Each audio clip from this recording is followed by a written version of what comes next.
Maraming salamat po, Mr. President. Mr. President, kamakailan lamang po ay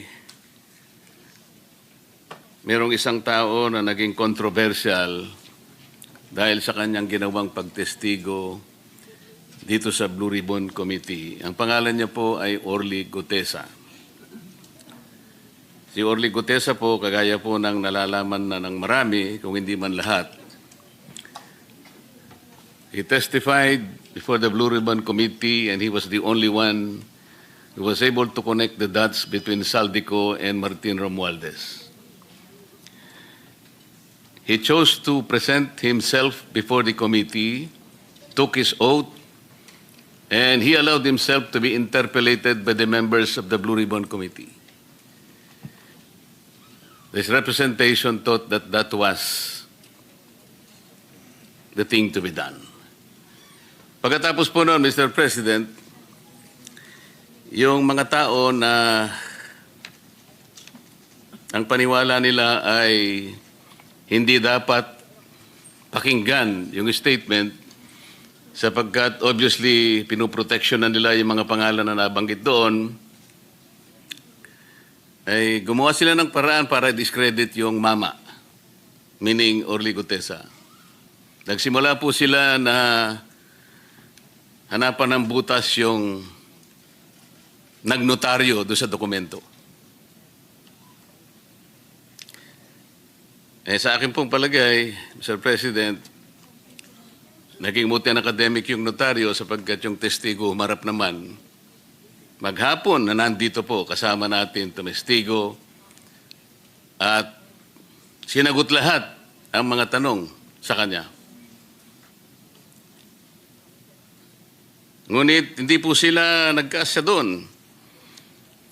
Talagang pinagsikapan nila sa pagitan ng pag-disown nung notary public ng kanyang alleged signature.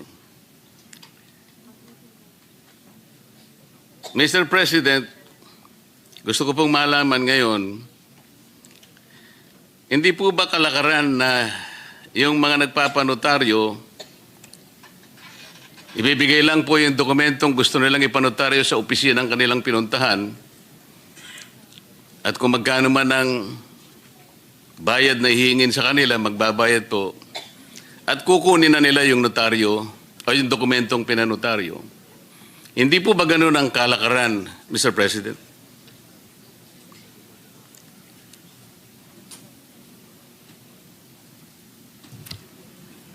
That is correct, Mr. President.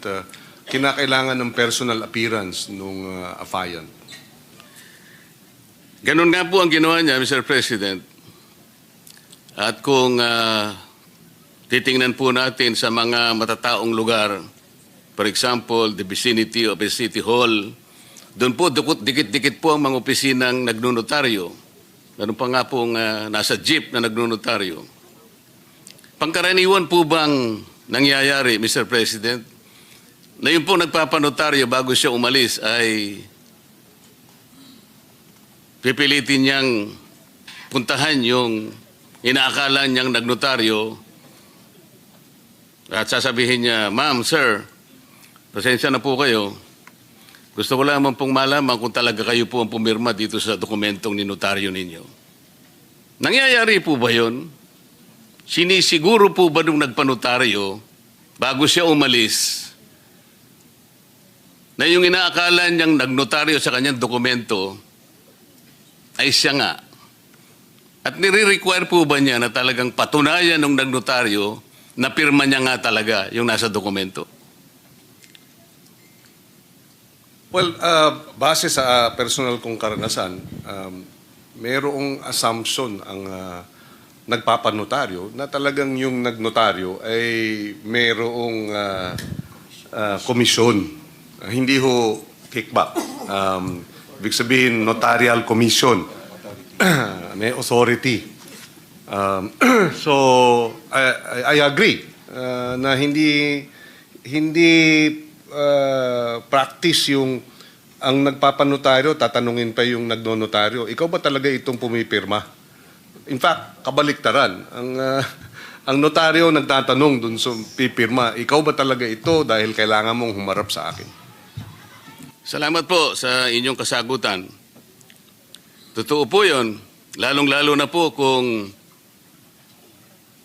yung dokumentong sinasabi nila na pinalsipika ay meron naman pong notarial details. Ang ibig sabihin po, merong stampad na ginamit na kung saan po sinusulatan yung mga detalye ng notaryo at meron pa pong parte doon na kung saan ilalagay mo yung numero ng dokumento, yung pahina, pati po yung bilang ng Book of Registry.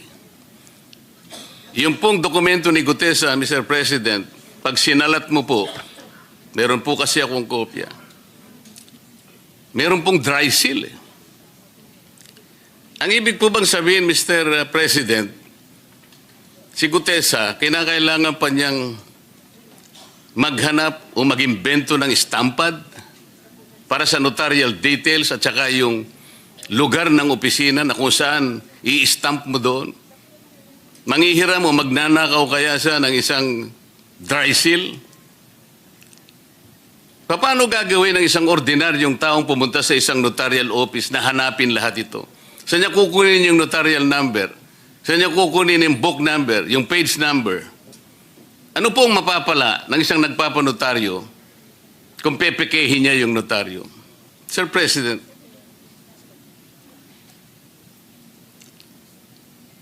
sa ordinaryong pangyayari po kailangan pa bang gawin ng isang Orly Gutesa yun? Yung ipeke niya yung... O paano niyang gagawin? Anong capacity ng isang ordinaryong tao na hanapin lahat yun? Sa konting oras na natitira sa kanya dahil kinabukasan kailangan makarating siya rito para personal siyang tetestigo. Ano po ang mapapala, Mr. President, ni Orly Gutesa kung ang kukunin niyang notaryo ay peke? Well, bilang abogado, if I may be allowed, clearly, ang merong, at the very least, ang dapat may pananagutan dun, yung pumeke, rather than si Ginoong Gutesa. In good faith, the way I see it, no, I could be mistaken dahil hindi naman natin nakausap personal si Mr. Gutesa. So this is really more speculative. In good faith, pumasok siya ron. Sinabi, magpapanotaryo, pinirmahan ni Ginoong Gutesa. At yun na nga, may stamp, may signature, may date, etc. So, kung merong may pananagutan dun, yung nameke. Kung totoo ng peke. At base ata sa findings ng executive judge ng RTC Branch 18, ay yung signature nga nung Espera ay falsified. So yung nag-falsify nung signature, yan, may pananagutan po. Salamat po sa inyong sagot, Mr. President. Pangkaraniwan po kasi, sa haba at sa dami ng mga nagnonotaryo, hindi naman po talaga yung abogado o abogada ang pumipirma. Karaniwan po, meron silang staff, meron silang secretary, na sila lang ang pumipirma para sa kanilang principal. Palagay ko po ito, Mr. President, ay pangkaraniwan ang nangyayari. Ang biro nga po ngayon yung notarial services na nangyayari sa ating bansa already transitioned into a cottage industry. Tama po ba yung observation, Mr. President? In practice po, maaaring ang sabihin na nangyayari yan. Pero hindi pa rin sabihin na nating legal. In other words, yung pagde-delegate ng notarial services sa isang staff is against the law. At according to our clerk, our court administrator, merong isinasagawang spot checking. Sino? Ang executive judge, Carlos. Ang executive judge ng Maynila para madetermina kung talagang maayos yung dokumento, yung notarial registry nung mga notary, yung mga commission, notarial commissions. Kaya ko po binibigyan ng emphasis ito, Mr. President. Yung kahalagahan po ng kanyang sworn statement, kahit na po yung ating chair ng Blue Ribbon Committee, paulit-ulit niyang sinabi na yung relevance nung testimony ni Gutesa na ginawa sa harap mismo ng committee ay nananatiling valid sapagkat pinanumpaan niya before the committee. Ngunit, ang nakakabagabag nga po, Mr. President, bakit pinipilit na ibaling sa isang bagay na hindi naman yun ang punto ng pinag-uusapan? Naging moot and academic na po, ngunit pilit na ibinabalik. At ang nangyari nga po, sa takot ng Gutesa siguro, na siya po ay kakasuhan ng perjury, kakasuhan ng falsification. Wala naman po siyang kinalaman at wala siyang kapasidad para gawin yun. Unang-una, wala po siyang motibo. Ang totoo po niyan, ako lamang po ang nagsabi sa kanya, ipanotaryo mo yan, Mr. Gutesa, kasi hindi man kita kilala eh. Parang karagdagang assurance lang sa akin na yung kanyang statement ay talagang ginawa niya ng buong-buo sa kanyang sarili. Kahit na wala yun eh, tatanggapin ko naman yun eh. Sasabihin ko lang, o sige, kung talagang buang loob mo, Mr. President, sinabi ko po sa kanya, pumunta ka ron. Buang loob mo at totoo lahat ang sinabi mo, pumunta ka doon. Ganun nga po yung ginawa niya. Sa makatwid, ang akin pong gustong ipunto, kahit wala yung notaryo eh. Bakit po doon nila pilit? Doon nila pinipilit na ibaling ang pinag-uusapan. Para lamang po, para lang makaiwas, para ilihis, para linlangin ang maraming Pilipino. Ito po yung nakakalungkot dito. Si Gutesa po, nilagay niya sa panganib ang kanyang buhay at ang buhay ng kanyang pamilya. Gutesa has nothing to gain. Gutesa has everything to lose. Siguro po, sa kanyang puso, inisip niya, inasahan niya, natutulungan siya ng Estado na proteksyonan man lang siya. Dahil sa kanyang ginawa para matulungan ang Estado.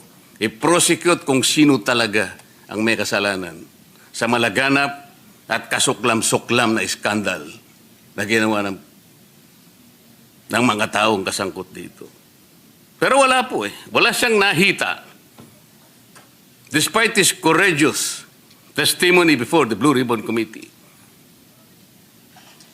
he did not get even the courtesy that he deserves.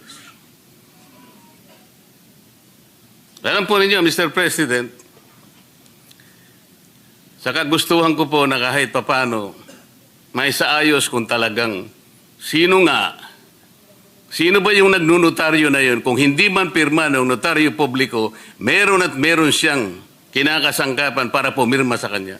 Sumulat po ako sa ating court administrator na sana po ang representasyong ito ay makahingi man lang ng mga samples ng mga na-dokumento, ng mga notaryong dokumento ng abogada na ating pinag-uusapan.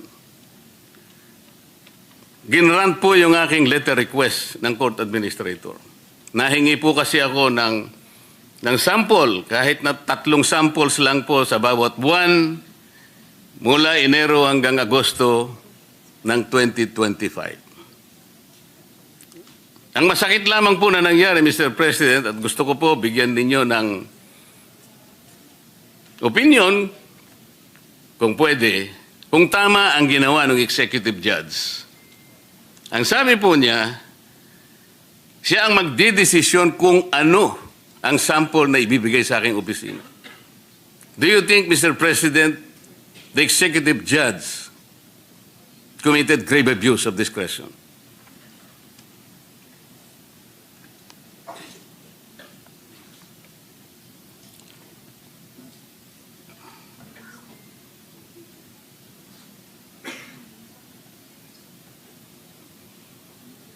Yes. According to the court administrator, the executive judge submitted 3 samples, Sample documents. and therefore they deem it as a compliance. Now, if additional documents may be requested, then the court administrator is willing to likewise allow such access to these Subject to the documents. rule on data privacy. Yes, subject to the rule on data privacy. Mr. President, ang tinatanong ko po, siya po ba ang magdidesisyon kung aling kopya ang ibibigay sa amin? Kasi po yun ang kanyang desisyon eh. Pinapunta ko po yung aking mga staff doon. 3 sila sapagkat alam ko marami pong dokumento ang nandoon sa kanyang mga notarial books. Mga 8 buwan po ang ating hinihingi. So 3, marami po yun. Ang sabi po ng clerk of court, ng RTC, sinabi raw po ng judge na, I will decide which copy is to be submitted to the office of the senator. Tama po ba yun? Wala po bang kalayaan ang mga staff ko na sila na po ang pumili? Ang balak ko lamang naman po doon na, Mr. President, establish namin sapagkat alam namin merong kamuka.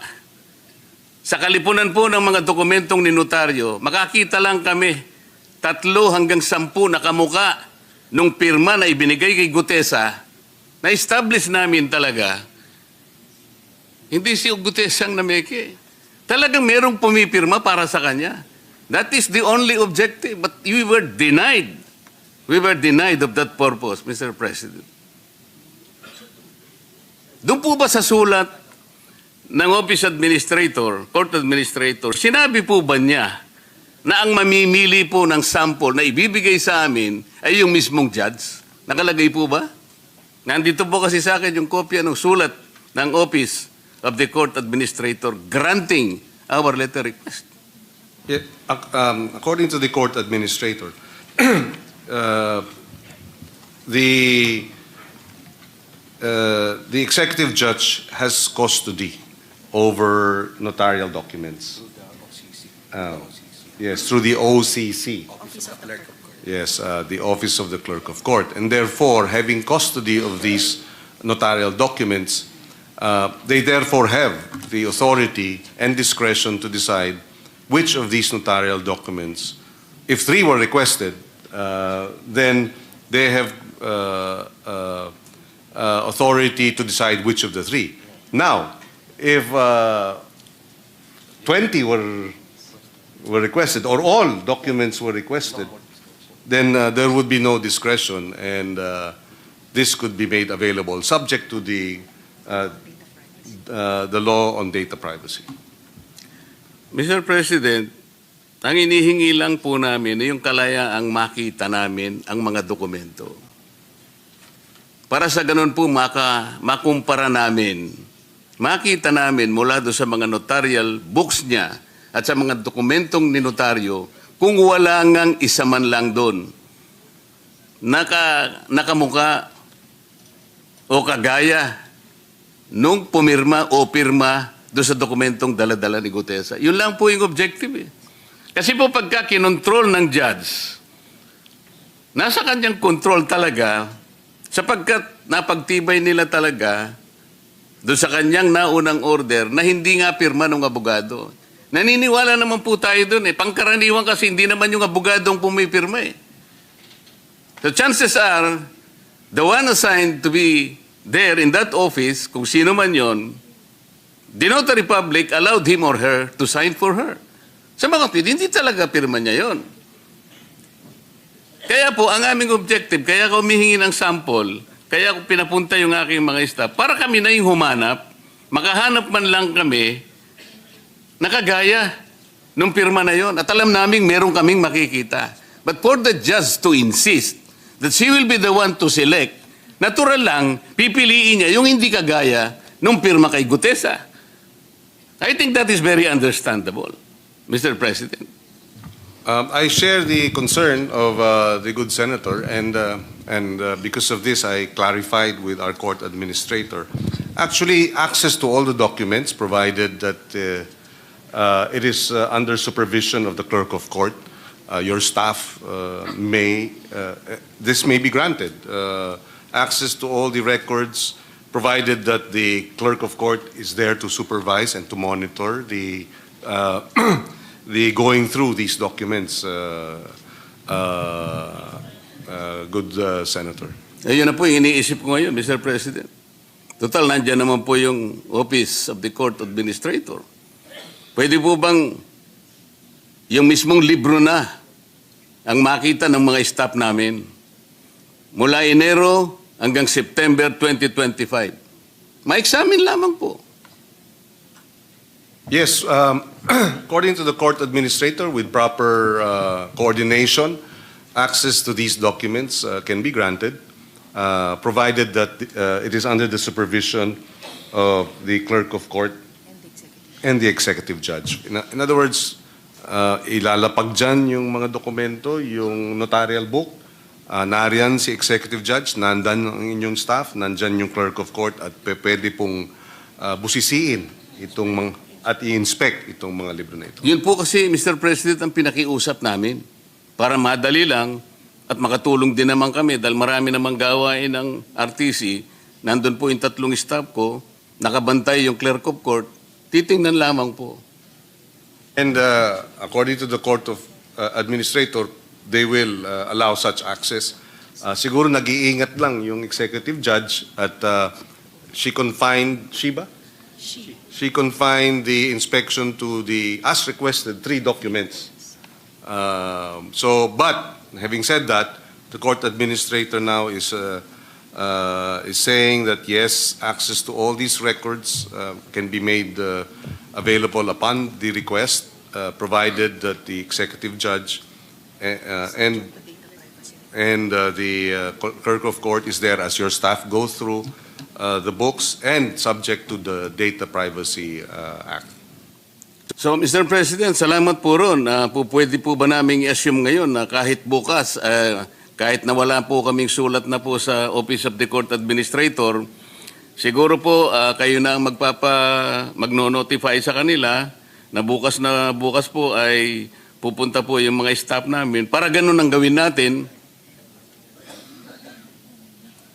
Kahit daw po mamaya, basta office hours, pwede na daw po. Bukas na po, nakakahiya naman po at nagmamadali tayong masyado. Bukas na po siguro, pinakamaganda na po yun. Just that there is coordination with the court. Opo, sana wag naman nilang itago sapagkat baka pag tinago po nila, magkakaroon po tayo ng malaking problema.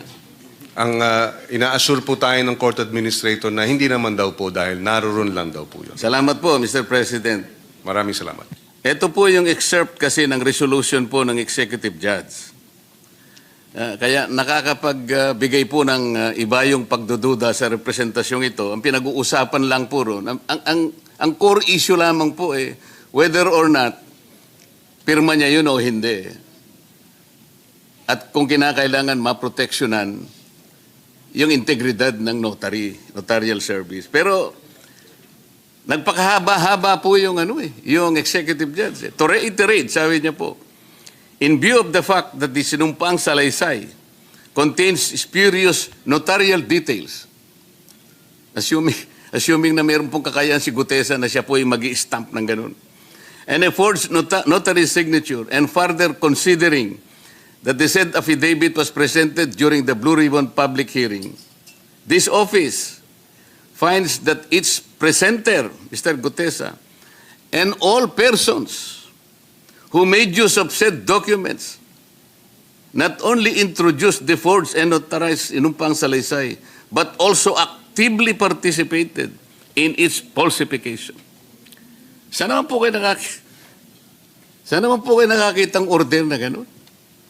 Ako po yung nagpresente. So ako pa pala ngayon masasangkot sa falsification dahil sa aking paniwalang totoong sinasabi ng mama na ito, pumunta ka roon kung buwang loob mo, pero panutaryo yan, dagdag na kumpiyansa para sa akin. Ako pang nalintikan, Mr. President. Sabi pa po niya, The above-mentioned statement is an excerpt from the resolution, and ito po pala, pasensya na po. Succinctly, it is an established rule, well buttressed upon reason, that in the absence of a satisfactory explanation when a person has in his possession or control a falsified document and who makes use of the same, the presumption of inference is justified that such person is the forger or the one who caused the forgery and therefore is therefore guilty of falsification. Mr. President, the above statement is an excerpt from the resolution of RTC Manila Executive Judge Carolina Icasiano Sison. The resolution further states that aside from Mr. Gutesa, sabi po niya, all persons who made use of said documents not only introduced the forged and notarized sinumpang salaysay, but also actively participated in its falsification. Yung sinabi ko po kanina. Did the judge abuse her discretion?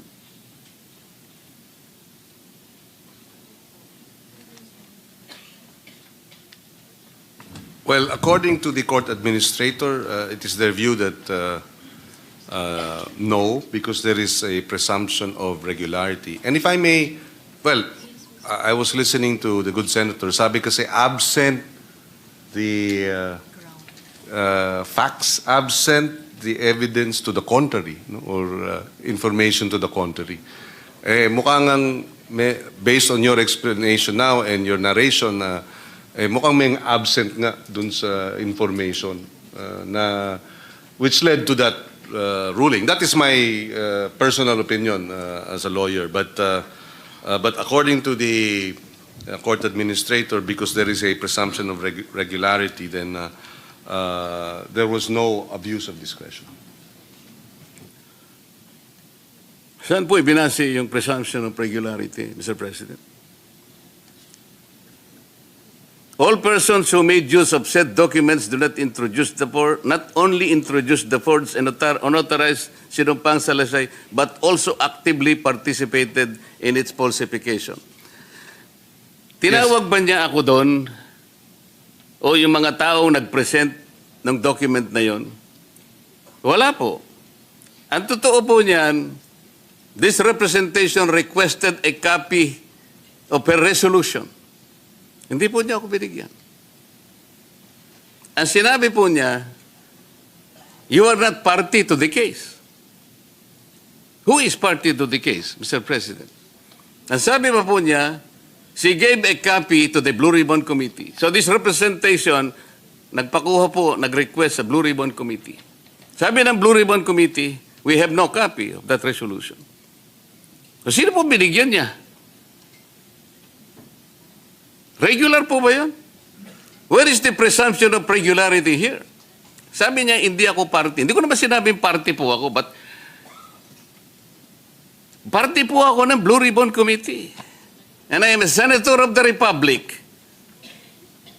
Hindi man lang ako bigyan ng resolution. What is so secret? What is so spectacular about this resolution? Bakit po? Why did she lie na binigyan niya Blue Ribbon Committee only to know that she did that? And then we presume that there is regularity in her action. Why? Mr. President. Well, according to the court administrator, the executive judge, they would assume knows her responsibilities, is aware of her role, her responsibility, and the authority given to her as custodian of the said documents. And that's where the presumption of regularity of her actions kick in, Mr. President. Mr. President, the presumption is disputable, isn't it? Definitely, it's just a presumption. We are disputing the presumption, Mr. President. Napakarami ko pong sinabi. We were only asking for samples within which to compare the signature in Gutesa's document. Siya pa ang mag-select until we were given now the right to examine all this. We requested for a resolution, a copy of a resolution. Ayaw po niya akong bigyan. because I am not a party to it. Who is the party? I check with the intermediary of Gutesa. Ang sabi sa kanyang resolution, meron daw po sabina kay Gutesa. The family said there was no notice, there was no subpoena that reached our residence. Ito po ang nangyayari. May problema po ba tayo, Mr. President? Dapat po siguro tinutulungan natin ang mga taong nagkukusa para tumulong, para hanapin ang katotohanan. Kahit na malagay sa alanganin, sa panganib ang kanyang buhay. Pero anong nakuha niya? Sino po ngayon ang magnanais pa na lumabas kahit may nalalaman siya na tumulong para matuntun natin kung sino may kasalanan? Walang iniwan sa isang tao na pumunta sa barangay, Mr. President. Nagsumbong. Yung pong taong yun, Mr. Barangay Captain, magnanakaw po yun ang kalabaw. Alam po ninyo kung sino yung diniscredit, kung sino yung inusig. Yung nagsumbong na may magnanakaw ng kalabaw.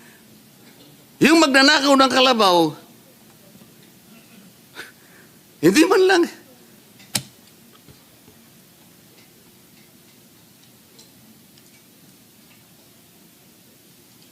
Mr. President, I share the frustration of Senator Marcoleta. I remember the case of the ZTE-NBN, wherein the whistleblower ended up being the one convicted. Yes, this is most unfortunate when instances wherein those who are who wish to testify or witnesses suffer such a unfortunate situation. Mr. President, the Supreme Court time and again has admonished notaries who fully entrusted the notarization process to their office secretaries, like what happened here, and has even deemed it as gross negligence on their part, as in the case of Castelo versus Ching, AC number 11165, February 6, 2017. Ang sabi po ng Korte Suprema ay ganito: gross negligence on the part of a notary public encompasses the failure to observe any of the requirements of a notarial act under the 2004 rules of notarial service, notarial practice, which would result in putting the rights of a person to his liberty or property in jeopardy. This includes, among others, failing to require the presence of the signatories to a notarial instrument and ascertaining their identities through competent evidence thereof, and allowing knowingly or unknowingly people other than notary public himself to sign notarial documents, affix the notarial seal therein, and make entries in the notarial register. This is what exactly happened. This notary public allowed their signature to be signed by others.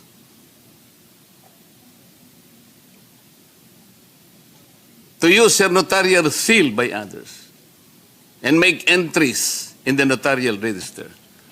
Hindi siya mismo. Isipin po niyo yung lugar niya. Pinakunan namin ng litrato. Ano po yung nakapaskel doon sa isang maliit na opisina na yun? Tabi ng kalsada. Dikit-dikit ang mga notarial offices.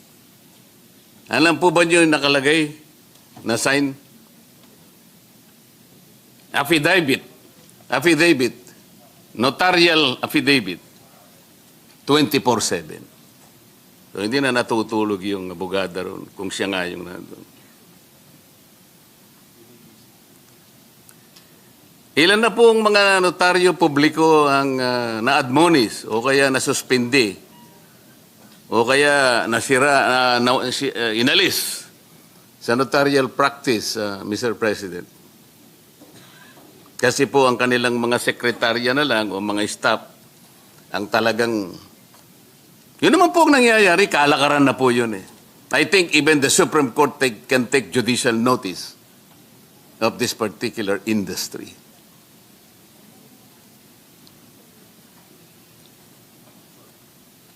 Our apologies, good Senator. I was just clarifying a matter regarding whether or not Attorney Espera Opo. did delegate.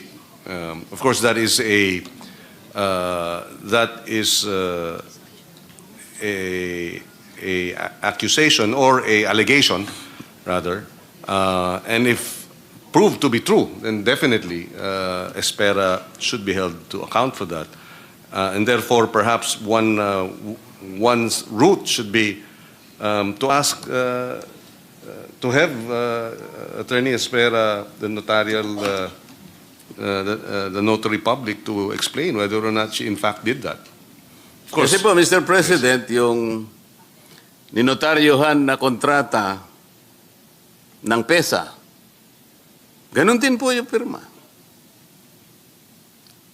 Si Attorney... Sino yung Comelec? Sino yung Comelec? Romy Macalintal. Nung makita niya po yung dokumento ni Gutesa na yung pirma gano'n, kapareho din ito yung mga ipinresent nila rito, yung intervenor sa isang barangay. Ang dami po nito. Kapareho din po yun eh. Kaya po, tinatanong ko, ilan na po yung nasuspindi kaya? Ilan na yung na-reprimand? Ilan na yung kinastigo ng Korte Suprema? Baka naman po, mangilan-ngilan lang, kaya po siguro naging cottage industry na po ito eh. Gaano po tayo kaingat yung pagbabantay sa ganitong mga ginagawa ng ating mga abogadong nagnunotaryo po, Mr. President? according to the court administrator, marami na raw na suspend, no? Na notary public dahil dito sa ganitong mga hindi tamang mga kilos at very serious ang Korte Suprema sa ganitong mga usapin when it comes to notarial commissions and such acts, such malpractices. Gano'n na po kaya karami, Mr. President? Kasi po kung ibabatay natin sa mga notary publics na nagkalat na po, parang mga kabuti na nagsulputan sa napakaraming mga lugar, lalong-lalo na po sa mga mataong lugar. Diyan lang po sa City Hall po, wag na tayong lumayo, makikita po ninyo yung dikit-dikit na nagnunotaryo na wala po kayong makikitang abogado ron. Yung iba po, tatakbo pa nga sa isang skinita. Pagkatapos, hintayin mo ako riyan. Pagkatapos mo magbayad ng kaulang halaga, tsaka niya ibabalik sa'yo. Gano'n po karami? Wala daw po ngayon, right now, ang numero. They will be submitting. So, Mr. President, ina-assume po natin yung dami po ng nagnunotaryo ngayon na dikit-dikit sa paligid ng mga city halls ng ating bansa. Lahat po ba yon ang pumipirma yung mga abogado? Under the law and the commission, dapat. Dapat Now, po. Yes. Pero sa nangyayari, sa totoong buhay, sila po ba yung nandoon na nagnunotaryo, Mr. President? Well, dapat din under the law, pero yung realidad, Hindi po, hindi ba? maaaring ang merong dinedelegate. Yun nga po eh. Si Gutesa ay biktima po rito. Siya po yung nabiktima rito.